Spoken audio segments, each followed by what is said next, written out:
And there we go. We are live. Welcome back, everyone. Or welcome back myself. I've been a hiatus. So this is Two Accountants, One Gap, and we are finally two accountants again. You've been dealing with just one for a while, Negative but two, actually. one accountant that's very, very hypercritical of himself, and then the Uh, other one. Thank you But for doing that. Actually, that perfect segue because I have a correction to make on the last negative two accounts, one gap content as far as misspeaking on contra accounts, but it gives me an excuse for conceptual part two on some Mhm. other things that are somewhat tangentially related. But yeah, a mess up's a mess up.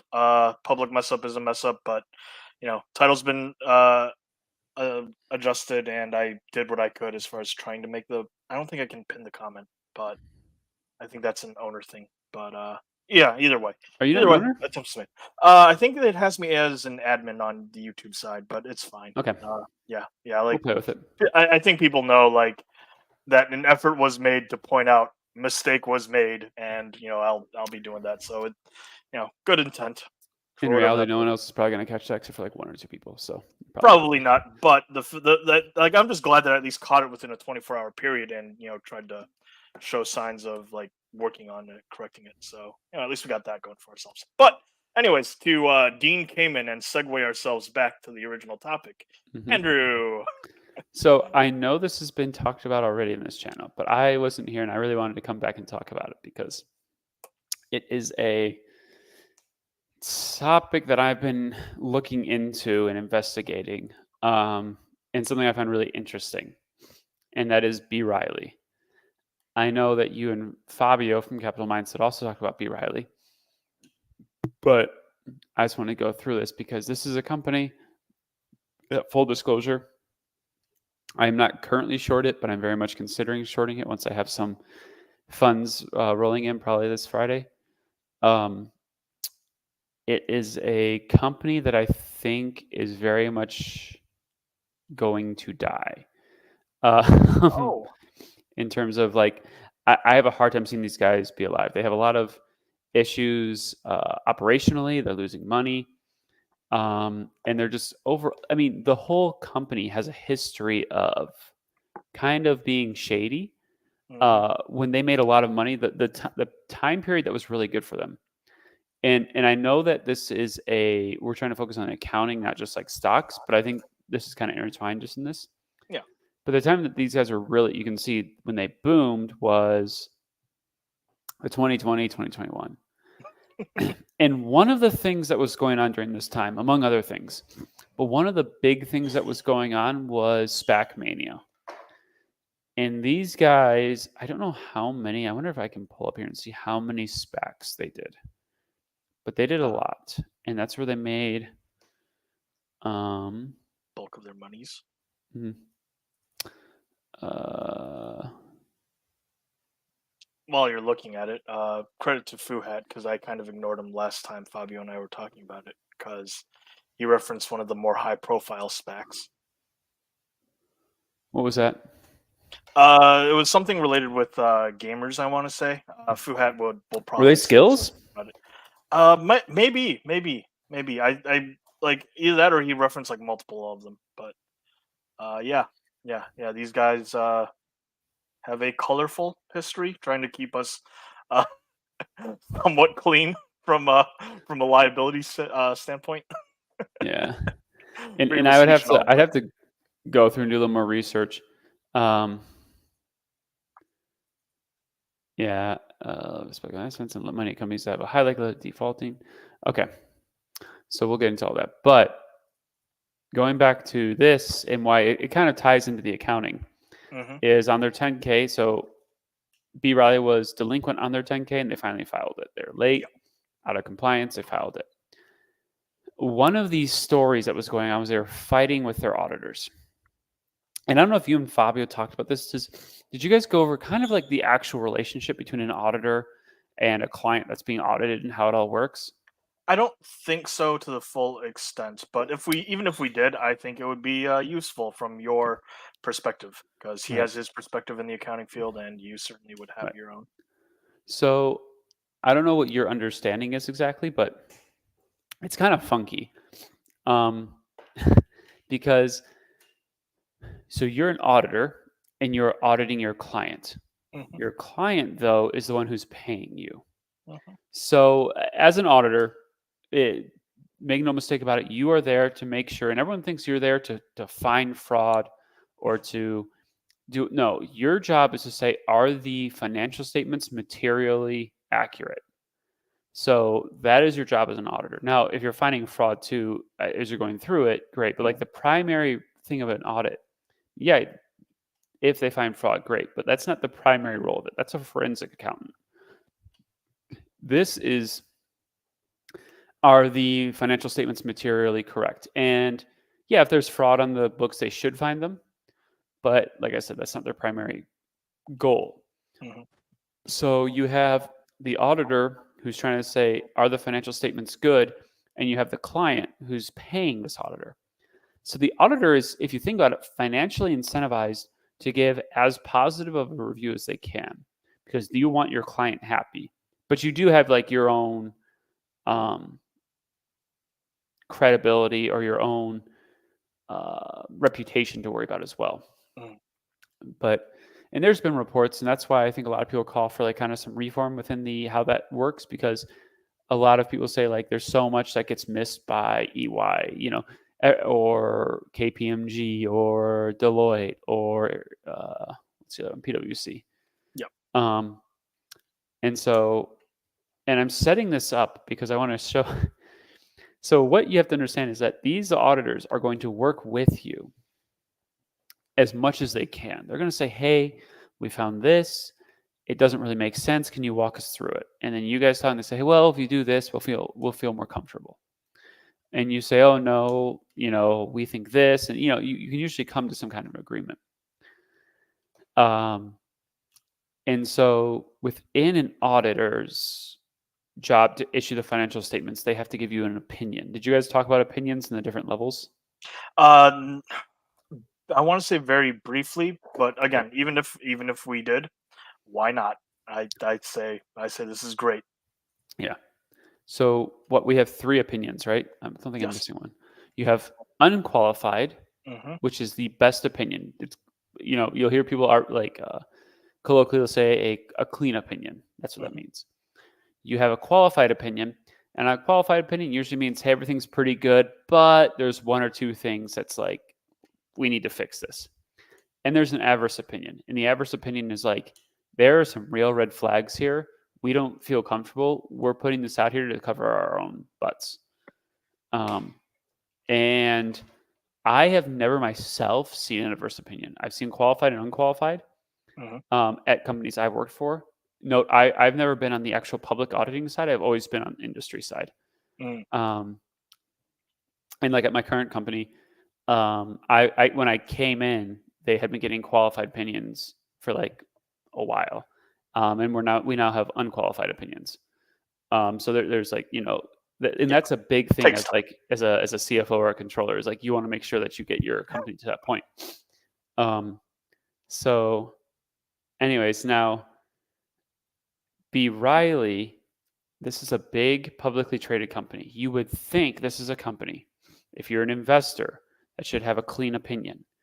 You want because if the auditors don't feel comfortable with the explanations that management is giving them, why should you as an investor feel comfortable with anything these guys say? Like, basically, they're like, hey, we don't trust what these guys are saying. And then are you as an investor going to go in and be like, oh, yeah, like I trust these guys. Everything looks good. So I kind of gave away, but on this report, they got an adverse opinion. Yes. Do they? I want to say, where do they list it? It was Making the at drugs in a core. where they specifically said Mhm. adverse opinion. Yeah. Second paragraph of where. Yep. Last sentence. Yeah, express an adverse Over opinion. over over. IC though internal controls in particular. Well, and we'll get to that because Yes. Yes, we internal will. internal controls is kind of a catch-all term. So I feel like this. like I said, the auditors want to work with you, and they don't want to be like, hey, this whole thing's a shit show.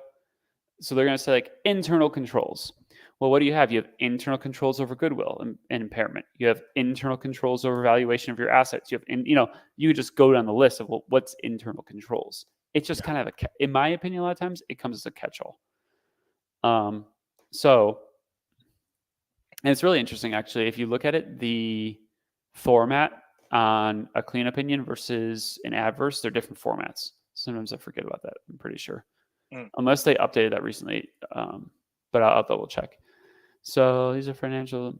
So I just want to go through these kind of critical audit matters and just talk about them because it's funny. My company and I am the one who works directly with auditors. I'm the one that signs off on our audited financials, and our our company has level 3 assets. So I was like, oh, I get this, and like so I kind of understand how that all works, and like we'll get a little more into that, but I want to go through their critical audit matters here, which you guys did talk about this. Like I think you guys did just say this is what they said. Yeah, yeah, briefly, but again, like Mhm. I think there's plenty of meat left on that bone, Yeah. metaphorically speaking. Um, so basically, they're saying this is what we don't. All this is saying we don't feel comfortable with how management is doing this.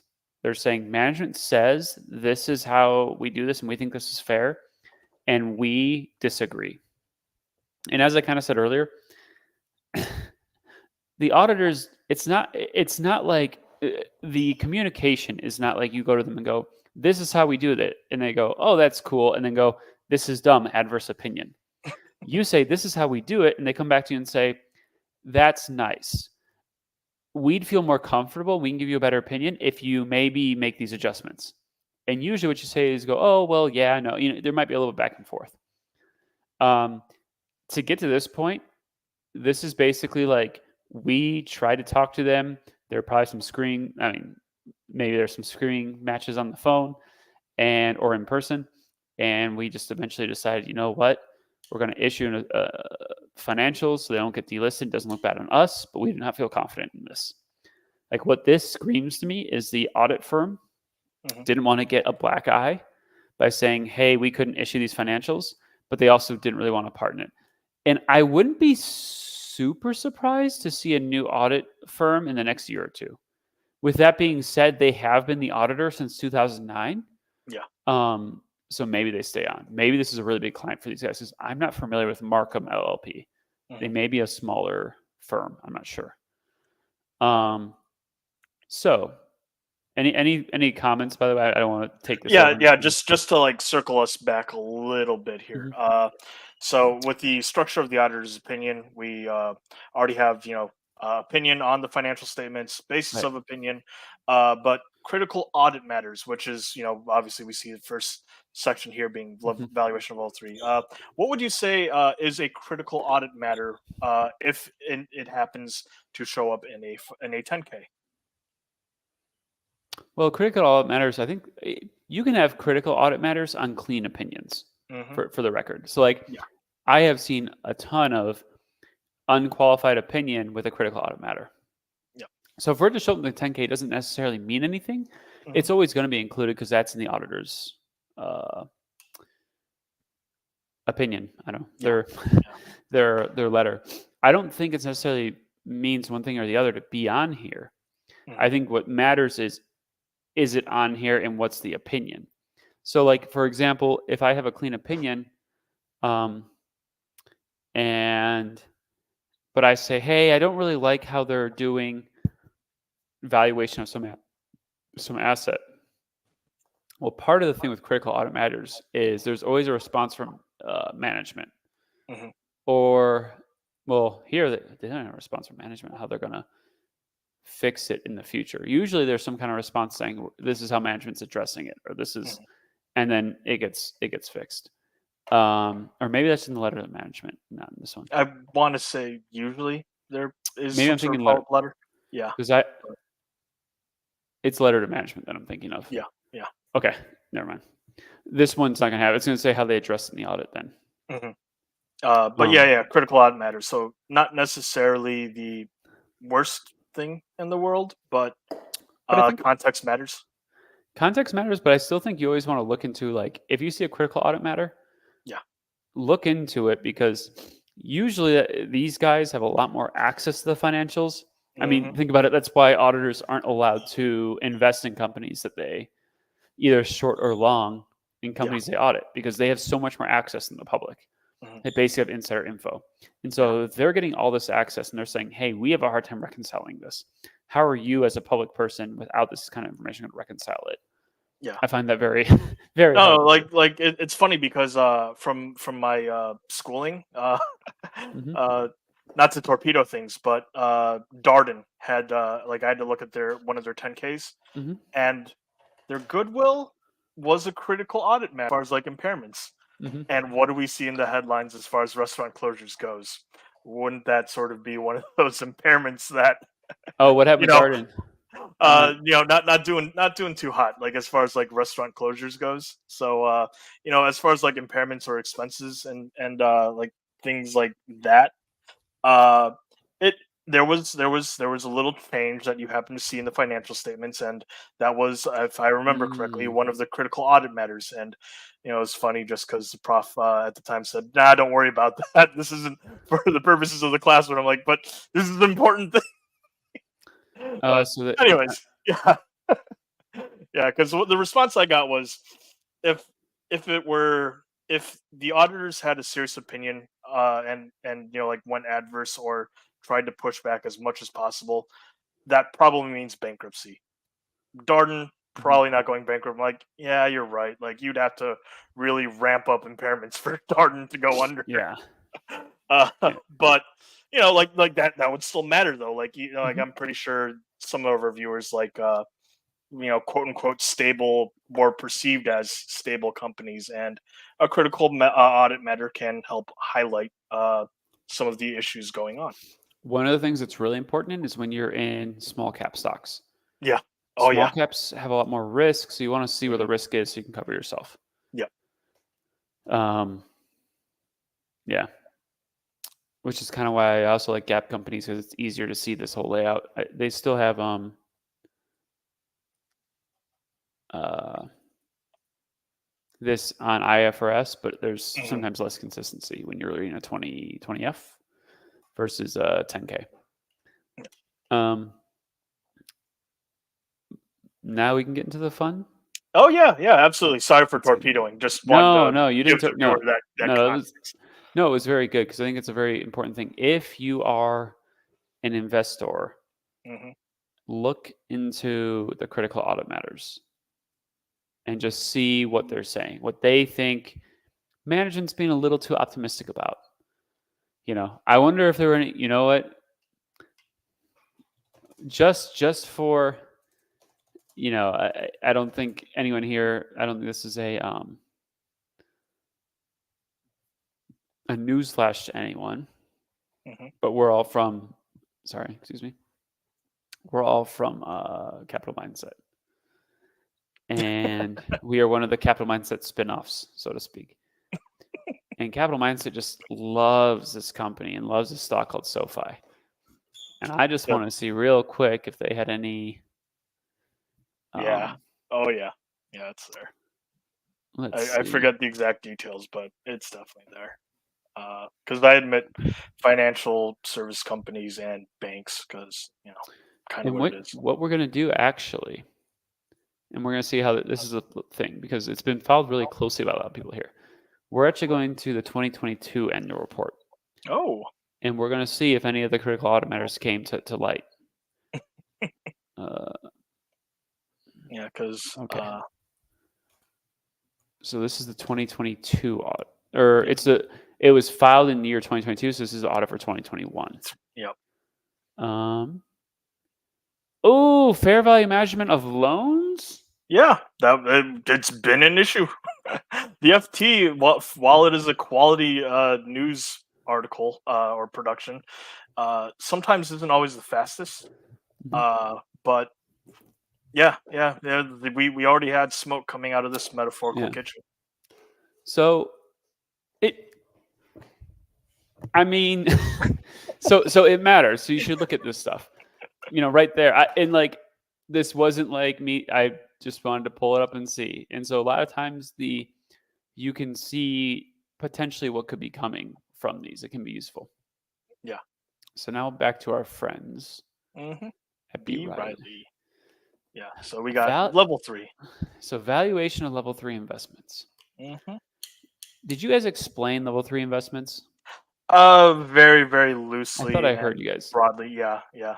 Yeah. Yeah, so um hold on one second. I Um. actually think on our audited statements, hmm we we break out that description.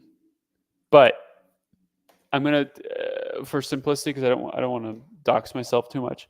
hmm Um, so level one is Yeah. something like the value is you have a public market for it. Yeah. So the NYSC, if I have an asset in the NYSC, that's level one hmm because NYSC it's or any kind of public stock exchange.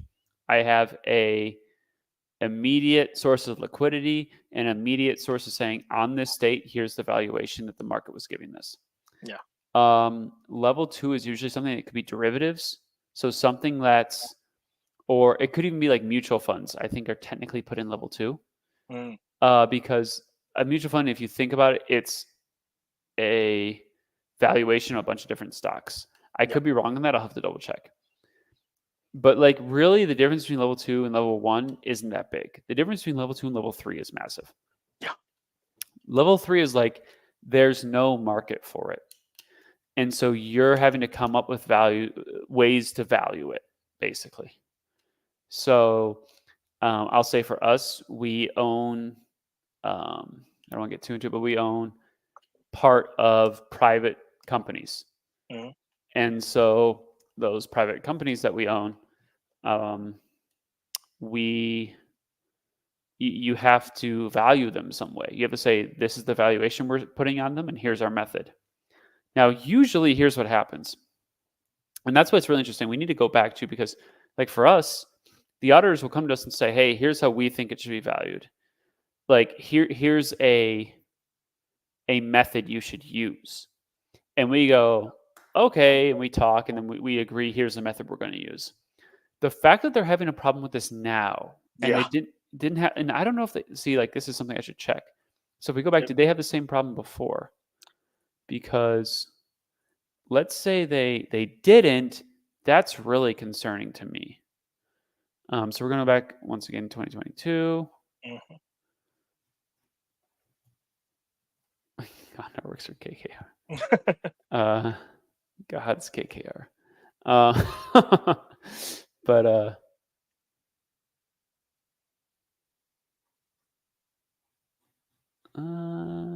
is it after No, is it before MDNA? I always forget if it's before or after MDNA when you have here we go. Yeah, it's after. Yep.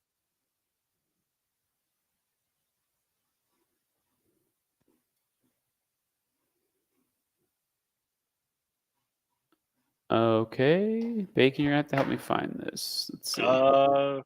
Control F, critical audit.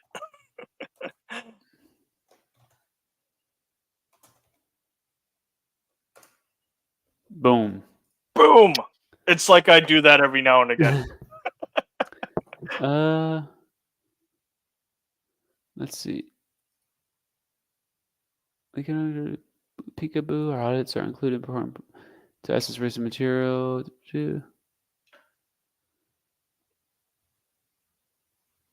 Don't you just love it when they don't necessarily say? Okay, they No, gave see an this. unqualified. Yeah, see this is why I said it's different. Yep. An unqualified opinion, it'll be right here. Yep. It'll be our opinion, all material aspects. So boom, unqualified. Yep. So let's see, critical audit matters. Accounting for acquisition of a certain company. hmm Okay. Happens. Valuation of certain level three investments. So it has been an ongoing thing. hmm Accounting for investments in variable interest entities. Yeah, but it's funny because the level 3 then didn't seem to be as much of a problem as it is now, Yeah, along for with the sure. totality of other things. And they also didn't talk about Google impairment. Yeah. So, and Unc Drew. uh, what's up, Edward? How's it going, man? So this has been an ongoing thing, which could be good or bad depending on how you feel about it. Mhm. So going back to our previous what we were talking about, this could be there has been smoke here for a while with them saying we don't feel really comfortable with the valuation of your level 3 assets. Yep. And now it's finally coming home to roost. Or it could be it's always been like whatever and maybe everything's fine and this company will do fine from here on out. So here's where they talk about the note and it's a company report equity securities and loans receivable. So that's the one you want to look at a fair value of approximately 735 million and 432 million. They use different assumptions to vary. I'm just going to read this verbatim. Yep. Management uses judgment to determine the significant assumptions used in valuation models to record level 3 investments at their fair value while using level 3 inputs. These level 3 inputs are unobservable, supported by little or no market activity, and are significant to the fair value of level 3 investments. This is fairly, I would say, common because really the only thing I would argue is unobservable because if you're going off of cash flow or EBITDA or something, that should be observable, I would argue. But this is fairly standard. Evaluating management's significant assumptions to determine the fair value of level 3 investments was complex and required judgment, particularly when evaluating level 3 inputs such as discount rates, projected earnings before interest income, EBITDA. projected in earnings, interest expense, income taxes, and depreciation amortization, EBITDA. Yeah. Yep. Multiples of EBITDA, multiples of sales, market price related securities, market interest rates, and expected end. Those significant assumptions are affected by expectations. So this is the 2021 Mm-hmm. audit. Yep. And let's see. So similar amount of assets they were looking at. Really, it wasn't that much different. No.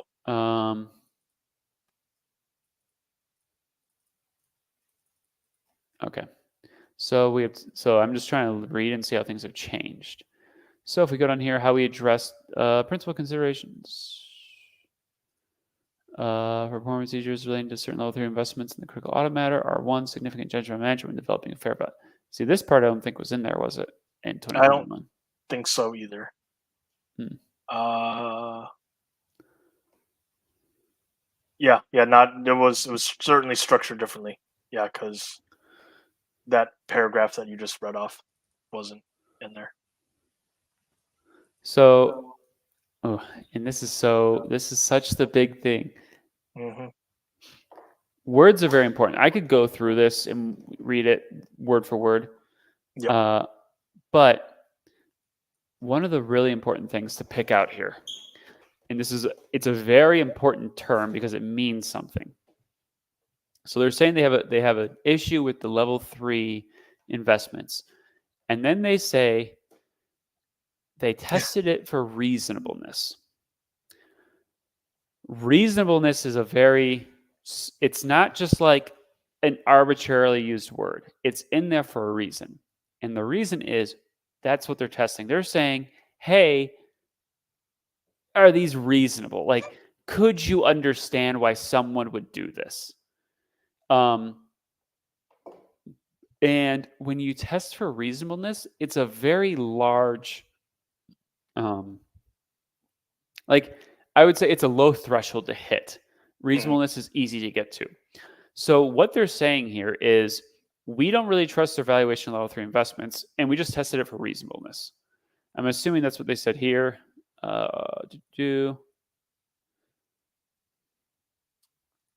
They did a lot more. Yeah, this one had more rigor, or at least the wording expresses more rigor this time around compared to the year before. Oh my gosh. Okay, there's actually a massive difference. Hold on. I have to read this. Oh my goodness. Okay. This is actually so cool. So, okay. So, they're talking about in 2020 in the 2021 audit how they addressed this, right? Mhm. So they say we obtain an understanding of the control environment and all Yep. the we and they say the same thing here. We obtain an understanding of the control environment. But Mhm. and then they say, with assistance from our valuation specialists, we evaluate the reasonableness of the valuation methodology. Cool. Mhm. With the assistance of firm employed Employees. valuation. Yeah. So Yep. with so basically what this says is we came in and we said, hey, here's what we think the reasonableness is. And the firm said, no, we're not listening to you. You use our models or you GTFO. That is a massive red flag. Like, oh my gosh. So, yeah. So, this is what I think is a large part of. So, going back to that internal controls being like a catch all, Yeah. yeah, that's what it is here. And they're talking about how, um, yeah, how basically they don't trust the controls around valuation of these and stuff like that.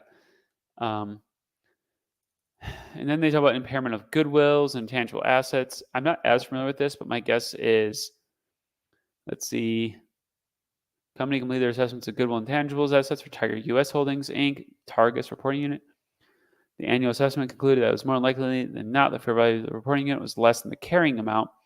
Non-cash impairment charges for the year were approximately 53.1, 50.5. Principal considerations for determining performance procedures relating to goodwill. Maintain understanding. And with the assistance of firm employed value, once again, Once firm again. employed. Yep. If you can't use your own people as an audit firm, and the firm is saying no, we're not taking your assumptions.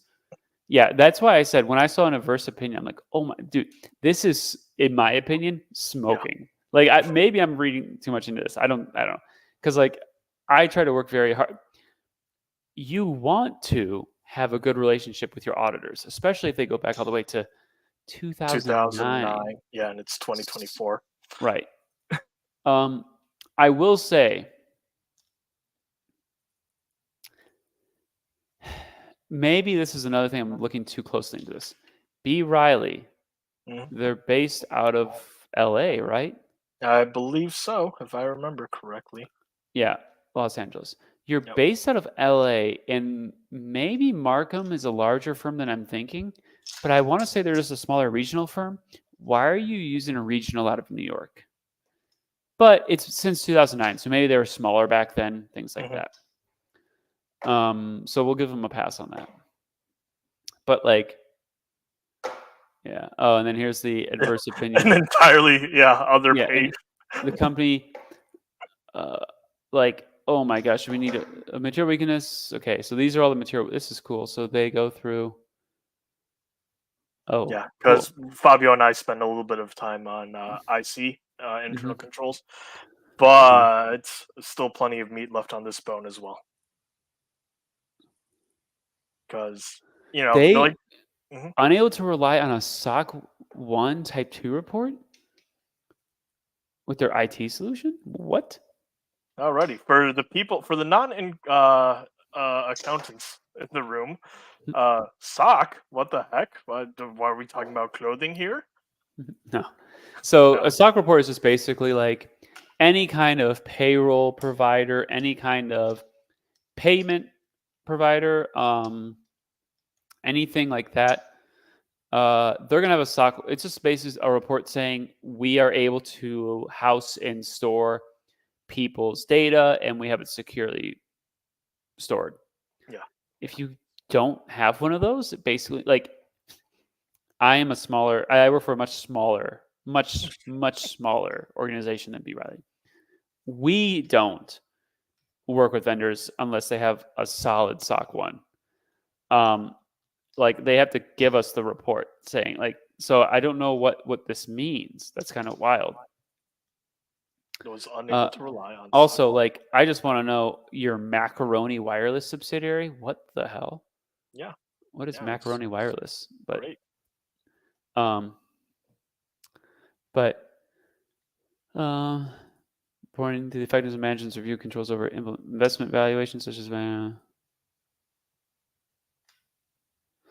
Yeah, look at this. Company identified a material weakness relating to the operating effectiveness of management's review controls over investment valuations, such that management's review procedures were not operating a level of precision sufficient to prevent or detect a potential material misstatement in the consolidated statements. Translated, management is lying about their level 3 valuation on their assets.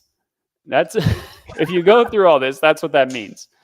So, um, uh, Yeah, and that company did was not. one of the Oh, ones. they did not have That adequate was controls in place to properly identify and disclose material related party transactions in accordance with the ASC 850. Okay, yep. so this is one of the things that a lot of people, Marco Haydes, like short sellers, are having an issue with. Is they have all these like things that aren't arm's length transactions, so like related party transactions that they Hmm. aren't disclosing and they aren't reporting. They're using it to hide what's really going on.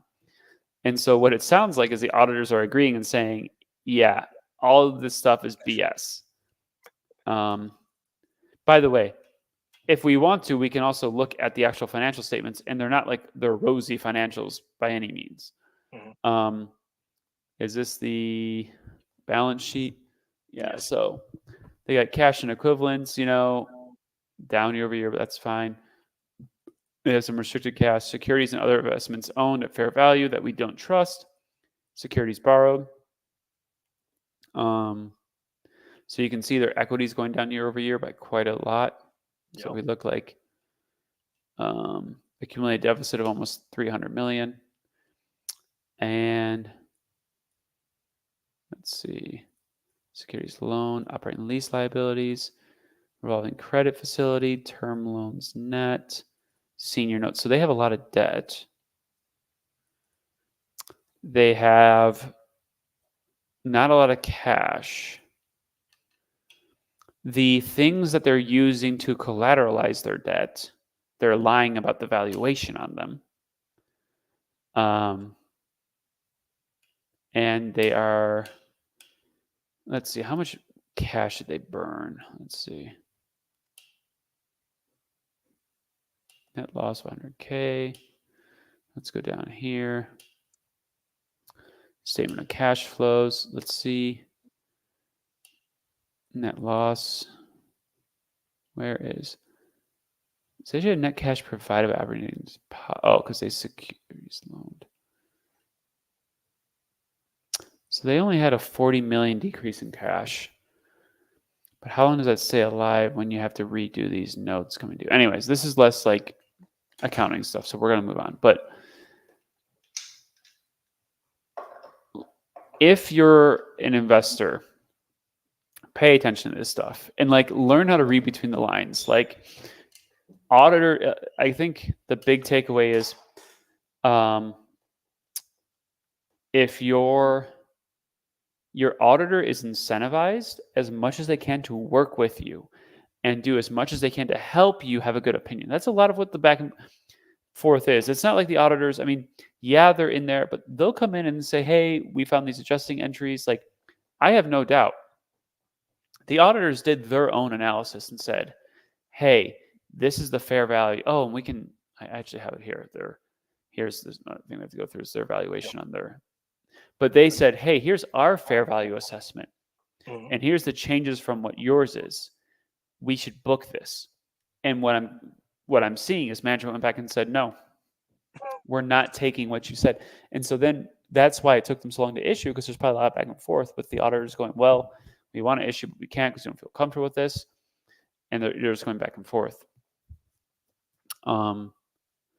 So this was their level 3, and you can see it's kind of difficult, like especially if you don't know accounting that well. To like, so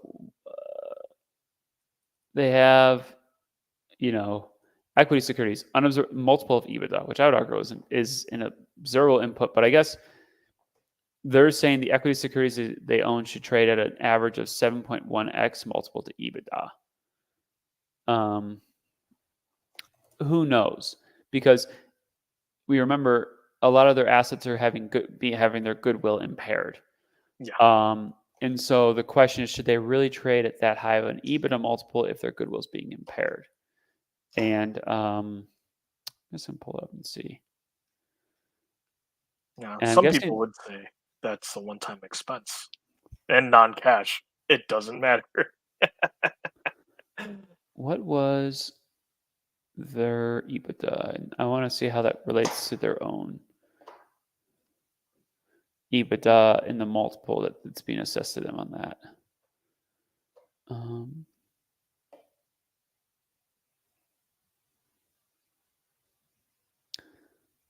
I'm having a hard time finding it here. And that looks like it's okay. But either way, I feel like this is a very difficult thing to just assign, and that could be what they had a problem with. Yeah. Multiple sales, market price of related security. So this is another one. It's like, well, we have this company, and we're just gonna like say, here's another security like it, and we're gonna price it close to that. Not really a fan. Discounted cash flow, market interest rate. I I don't know. I'd have to understand. Look at that option price. Like it's just a lot of random inputs, right? Um, and then they have their liabilities, which isn't that much. So I don't think we really care about this. We care more about this Yeah. Yeah. because, and the reason this is important is I'm sure if you went to their loans, a lot of it is securitized by, or like a lot of the loans that are consolidated are owned by these actual other companies, and so they're being Mhm. secured by them. And so if you came back and said, well, actually the value of these level three assets isn't 1.2 billion, it's actually 600 million. It's like, oh my gosh, that changes so much in terms. Then they go like actually a net negative equity value, and there's like so many other things that happen. So I think it's not hard to understand, you know. Oh, and here's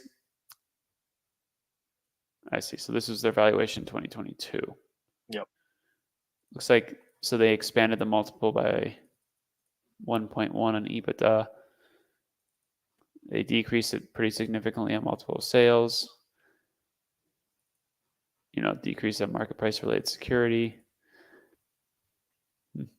I don't know. I'd have to understand, but this is what it just shows that it is a hard thing to value because like Hmm. we'd have to actually see the actual companies to have any opinion on this.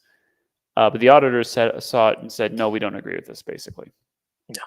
um, like I said, you have well, here's level three changes. Fair value adjustments relating to distributed earnings, purchases, and sales. Loans. So I think the weird thing too is a lot of these loans receivable are due to B. Riley from their own companies. And so it's this whole weird like kind of I think house of cards where like your companies are dying, but they owe you money. So if you write them off on goodwill, you're saying this company's not worth much, but then you have a loan securitized by that company's equity.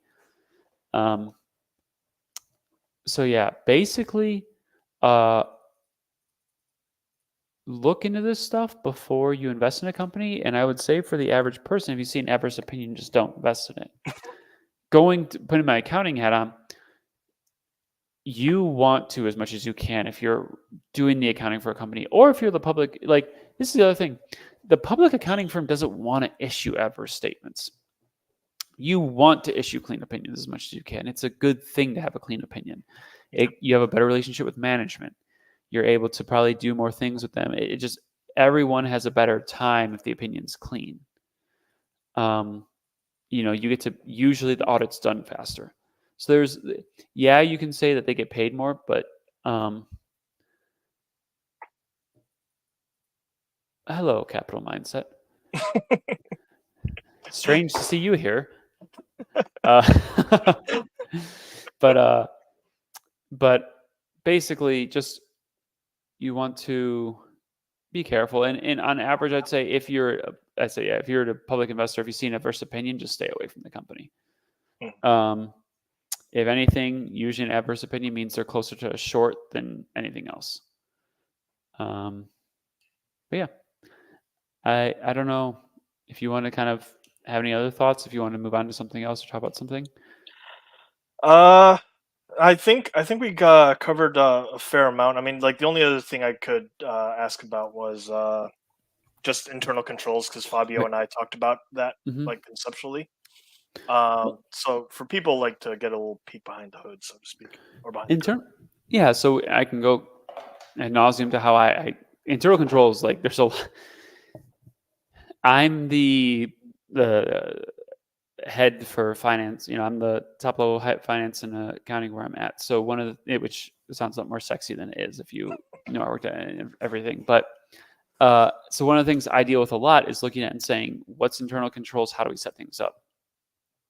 So like internal controls is basically saying, are there the right checks and balances to make sure that we can report everything correctly? Um, so like I'll give you a really simple example because I think this is one that everyone can understand. And this is actually internal control less for reporting, but more for fraud prevention. Hmm.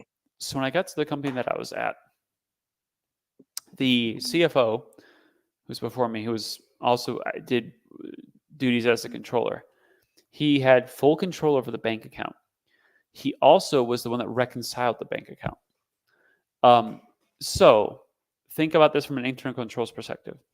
I can send out a check to myself from the bank. Well, then I just go and reconcile the bank account. I enter the transactions in. Maybe I enter it to something that people don't see, unless they're really, really digging into it and say, oh, yeah, everything's good. Bank account's reconciled, all that. When I got there, I instituted there's 3 levels. So I have control of the bank account, but I am not allowed to make any entries related to a bank. So I have my controller do the entries for anything bank related. I then have a board who reviews and looks at the bank reconciliations so that even if there was collaboration between me and my employee, well, the board is independent and they're going to look at it and say, okay, like everything's clean. So you want to have levels where people can look at it and go, okay, this is, you know, going to prevent anything materially happening that could be that could cause problems. Is there still fraud? Yes, there's still fraud. I'm sure. Yeah. Always will be. Always has been. Um, if we want to think about reporting, internal controls of reporting are like, how do you make sure that the financial statements are materially correct? Um, with B Riley, I mean, I'm trying to think of like how I would. So with ours, for example, I'm going to give another really simple example because like simple ones I think are the easiest for people to understand. Um, once again, when I got there, my role or any role really would, let's say they need to put in a journal entry for whatever. There was no approval process. So they would say, hey, go put in a journal entry, and the person would go do it, and that's what's on the books. Well, that can lead to material misstatement very easily. You could have just a typo, you could have an idiot doing it, like who knows. Now, there's a mandatory review process that we put in. And I could talk about like the different things for accounts receivable we put in and accounts payable and how there's systems in place. Basically, internal controls is saying, how are we going to make sure that everything runs correctly? Yeah. Um, our do we have the right checks and balances? At the end of the day, that's what it matters. When you get really high, when you get to the little higher up in the accounting, then it's about checks and balances and setting up systems and all that fun stuff. It gets really, really, really invigorating. Uh, No, but like it is critical though, because like mhm, yeah, you don't necessarily eliminate fraud per se, but you help at least lessen the ease of it. mhm.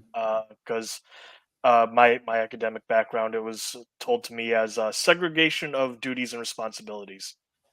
Like maybe someone can be a custodian of something or have access to view some information, but maybe you don't necessarily want that same person to do something on the other side of things. Right. And I don't know, Fabio, if you're still in the chat, you probably left. You probably came, commented, and just dipped out. But if you're still here, do you know what because we were talking about critical audit matters, do you know what the critical audit matter was for SoFi on their 2021 audit? If he's not here, then we'll just move on. He answered. He preemptively answered. Wow, Fabio, I'm shocked. But No, it was fair value measurements on their Yeah. loans. Yep. Um, Uh, I don't know. Seems kind of important for a bank that specializes in personal loans, but mhm. what do I know? Yeah, might be a little bit. Do you want me to close off on some LinkedIn cringe before we get out of here? Or is there something else you wanted to Uh, not. Well, I mean, the only other thing I was gonna say is be sure to like, comment, and subscribe. like, Notifications. comment, subscribe, hit that bell or whatever they say? Yep. The other one though was what type of future content are you thinking we will have for our next proper two accountants one gap? Uh, We we had that list of things that we needed to go through. mhm. So you're putting me on the spot because I need to go back and look. Oh, it's fine. It's fine. TBD, TBD. but we'll let But you know. yeah, I don't know. We could yeah, do like because some more like just accounting focused stuff where we go through like I don't know, like AR cycles, AP cycles, kind of like cash conversion cycles, things like that. It's just kind of more forensic accounting. Um, I'm not a forensic accountant, but sadly, neither am I. I so am I just a can't student. I can't teach you that. Um, but yeah, I don't know what TBD, but I'm thinking something more just like purely accounting focused. Mhm. Really get my nerd brain going. Yeah, it's all good. I'll slightly spoil my penance for screwing up on what a contra account is not only correcting a previous mistake, which it was funny. The thing that I originally thought I corrected wasn't even technically a mistake. It was Mhm. like a contra asset is a contra account, and it still fits. So I did all that for nothing. Just keep digging myself a hole. But that being said, though, the thing that I was going to talk about though would be like some basic uh, liquidity ratios. Oh, You know, okay. quick ratio. Really basic stuff. Oh man, Current you're bringing ratios. BEC back to me. Okay. You Yeah, just yeah, we can again, do that. super basic, super minimal. That was like going to be my little solo -2 A1G you know Mm. And thing. also BEC is dead now, I think. Oh really? I Is don't it? think yeah, didn't they break BEC into 3 different I am not tests? sure. Yeah, only reason is just because like career path wise, I'm looking at not necessarily going for the CPA, but down the road, who knows? Yeah, so they replaced BEC with like 3 different like subtopics you can do now. Oh, okay. Um, I don't know. anyways, Yeah, yeah, but anyway. yeah. So, thank you all for watching, and let's get to some fun stuff. Yeah, here's just some LinkedIn cringe for you all. Oh, there's a So, reference. I don't know if I can blow this up. I don't think I can. Wow. So, the guy says opens LinkedIn, closes LinkedIn, but I don't know if you can see this very well, but it's a guy proposing to his girlfriend. It says, "I Mhm. proposed to my girlfriend this weekend. Here's what it taught me about B2B sales." Okay, you know what? I think I get the reference then, because there was like a little bit of like Twitter memeing of like my car just got Yeah. wrecked. Here's what I've learned about like some business concept, and like thread one But of like 255 I don't know what's pictures. more cringe either, the fact that the guys posted this or the fact that like LinkedIn is such a notice me like shithole that it got like 2,500 likes. Like, I'm sorry, this should just be like laughing faces. Because isn't there like a laughing face? Yeah. Yep. But Yeah. that or I kind of like to do the support face because I think I'm more like and so. But anyways, I don't really comment or do much on Yeah. LinkedIn. But All good. Uh, anyways, so welcome back home, awesome. Andrew. Thank you. Glad to be back. Yep. No tan, but we're back. But anyways, that's it. Thank you all for joining, and we'll be back. Do do do.